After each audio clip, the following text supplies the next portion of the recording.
Hi, and thank you for taking the time to have a look at the Genius training programs here at Intermetrics. I'm Alan Miller, Managing Director of Intermetrics International, and in conjunction with Jay Niblick, CEO of Intermetrics Incorporated, we've designed these training programs we call the Big Six. 6 programs we are asked for by clients all over the world that make a real difference to the people and organizations. Leadership, management, teams, communication, selling, customer service.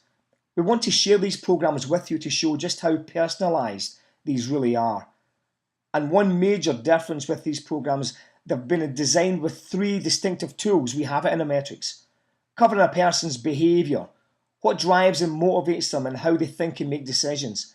Each program has these world-class tools embedded in the training, so every single person who attends the training will have their own personal outcomes with action plans they can apply within their organisations. We are super excited at the responses we've had so far, and we'd love your feedback as part of our journey to making a difference and adding real value. I'd like to hand you over to Jay Niblick, who will take you through a selection of slides and give you a flavour of each of the programs. Hey Jay, over to you. Thanks, Alan.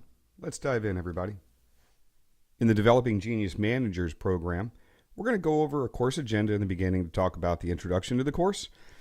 Every single manager that takes part in the program gets their own psychometric profile that measures what, why, and how of human behavior, and it helps them understand their natural talents, their skills, how they're motivated, what their behavioral styles are as a manager. This helps them understand where they're coming from, some of their own strengths and weaknesses as a manager, and then effectively helps them understand how they're going to best interact with those whom they're managing.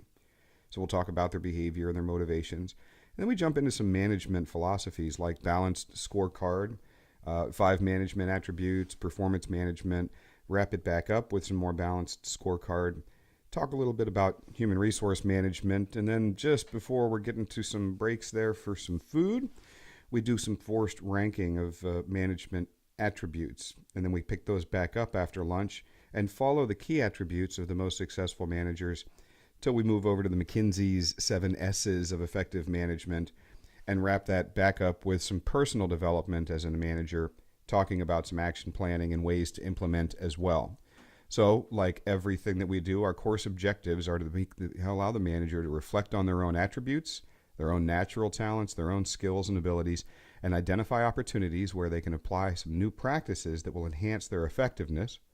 We'll explore a range of core management principles and practices that will help improve their tactical management. And then we'll wrap it up with an action plan for each and every individual manager who partakes in the program and help them understand how to not only take this knowledge and learn it, but actually apply it, show their daily activities what they can be doing to apply this information. So just a quick review of some of the things in the program, by no means all of it. We'll talk about the key attributes that we see in the most successful managers the world over. We'll talk a little bit about management as a function, leadership of people, management of things, where you mix these two, even as a manager. So it also involves, however, the tasks and the things, as well as the people. So there's human resource management all the way through business results on the outside, talking about keeping customers, internal and external, satisfied, and having some societal responsibility as a manager representing the entire organization. There's management functions that are pretty well defined, and we help break these out into business strategy, production management, business results, and help them dive a little bit deeper into each of these so they can understand what time frames we normally see the most successful managers putting into work and where that really affects the results. Introduction to the balanced scorecard would follow that, and we talk about the basics of the balanced scorecard, how to use it, how to understand the best ways to measure performance. These are adaptable to whatever the organization's already using, so this knowledge can be transformed to make sure that whatever the company's already using can be adapted to this, it can be modified, but it helps make sure that there's no gaps in the way that managers are looking at performance. When we talk about managing people, and the leading part of it, we have to understand what motivates those people, and good managers really focus on understanding all of the potential needs. And the better they get, the higher on Maslow's hierarchy of needs they go. In other words, their focus changes. We'll talk a little bit about a skill-will team assessment tool, whether they have the skills and the wills to hopefully get up into the upper right-hand corner, who has somebody that not only has the potential, but also the drive and the engagement to make sure they get things done. We talk a little bit about team performance, what's really compromising the top 20%, what we see happening that constitutes the bottom 10%, and the middle 70%, and what happens there, and most importantly, how do we take somebody from further down on that scale and get them up into the higher levels of performance. Going over some of the attributes again, the planning, the organizing, the leading, controlling, and coordinating. We'll dive deep into each one of these to make sure that they have a methodology for management that they can apply. We'll talk a little bit about when we have to go change behavior when you're managing people and things and tasks. Many times the managers have to make changes. Something's not working, we're going to have to make a change. We talk a lot about human resistance to change, the best ways to get that change to happen, and what's a likely or a feasible or realistic expectation in getting a team or a large group or even a single individual to adapt that change. We talk about a 5-stage process management model. It's really about the objectives, the planning, briefing, evaluating, monitoring. We'll go through all of those in depth and connect those to SMART goals. Probably very familiar with SMART goals, but make sure that everything that you're measuring, everything that you're setting is specific, measurable, actionable, realistic, and bound by some specific time frame as well. We do go into business process reengineering, so then moving from the management of people to the management of tasks, things, so to speak. So there's a very defined, well-proven process for re-engineering tasks and processes and things like that.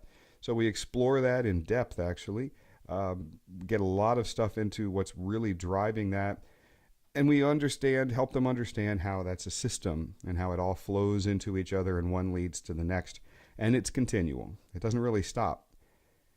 We'll take approach then to looking at problem solving. So first we establish on the last slide, and many slides that aren't being shown here in this brief overview, the actual process of the methodology of changing those processes. And then problem solving ties into that because that's really what's going to drive the need to change based on what's not working. We follow the McKinsey 7S management framework.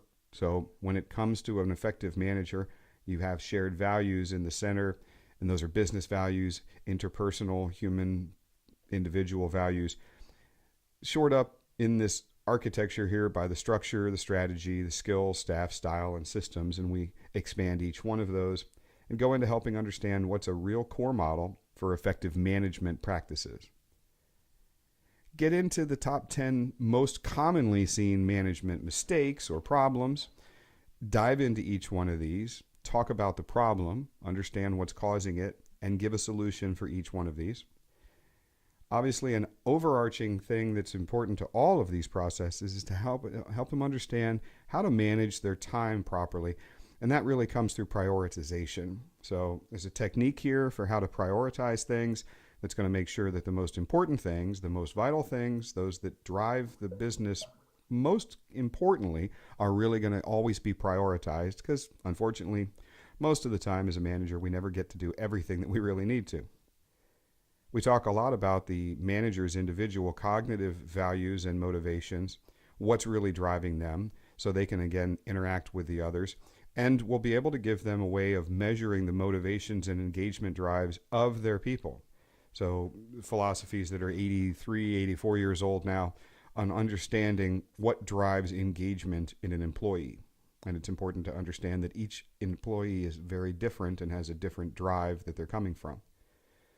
In the end, we wrap it all back up with a review of the objectives. We make sure that they've understood everything from objective 1 and 2, reinforce and leave them with those personal action plans where they take all of the education and can actually integrate it into easy to apply, easy to understand, and easy to track daily action steps for when they walk out the door. That's it for management.